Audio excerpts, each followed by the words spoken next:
हरे कृष्णा। द्वारिकाधीश भगवान श्री कृष्ण की महागाथा भाग 2। गोकुल की बाल लीलाएं।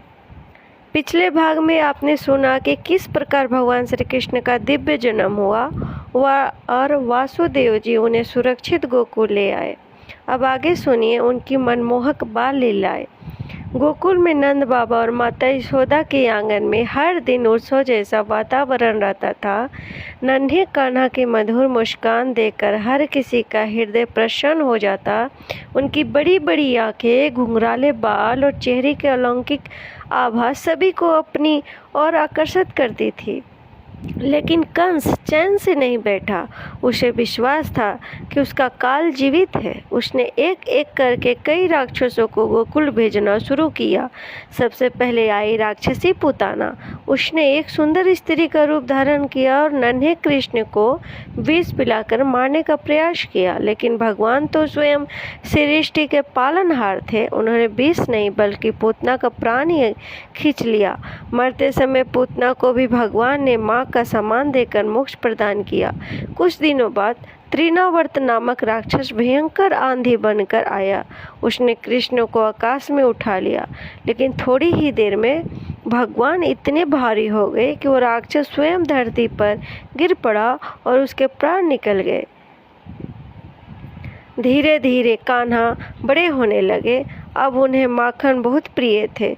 वे अपने मित्रों के साथ घर घर जाकर मटकी से माखन निकालते और सबको खिलाते। गोपियाँ शिकायत लेकर यशोदा माता के पास आती, मैया तुम्हारा कान्हा बहुत शरारती है, हमारे घर का सारा माखन खा जाता है। यशोदा माता मुस्कुरा कर कहती है, मेरी लल्ला इतना छोटा है, वह कैसे माखन चुरा सकता है। एक दिन उन्हें स्वयं कृष्ण को रंगे हाथे पकड़ लिया।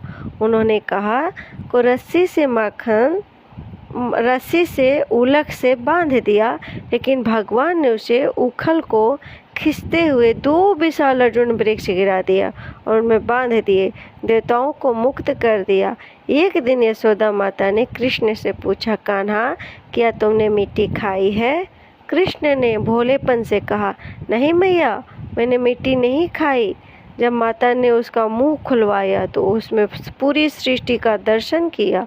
सूर्य, चंद्रमा, तारे, पर्वत, नदियाँ और स्वयं अपना ही स्वरूप माता यशोदा आश्चर्य से भर उठी। लेकिन अगले ही क्षण भगवान का योग मैया ने उन्हें फिर से अपने वत्सल में लीन कर दिया। इसी प्रकार श्री कृष्ण के हर लीला में प्रेम, भक्ति और दिव्यता छिपी थी। वे केवल नंद बाबा का पुत्र नहीं थे बल्कि संपूर्ण सृष्टि के पालनहार थे। लेकिन अब समय आ गया था एक ऐसी लीला का जिसने पूरे ब्रज को चमत्कारकृत कर दिया। कालिया नाग का दमन और उसके बाद गोवर्धन पर्वत धारण करने का अद्भुत घटना। तो हम आपको ये अगले एपिसोड में सुनाएंगे। हरे कृष्णा, हरि बोल, जय जय श्री राधे।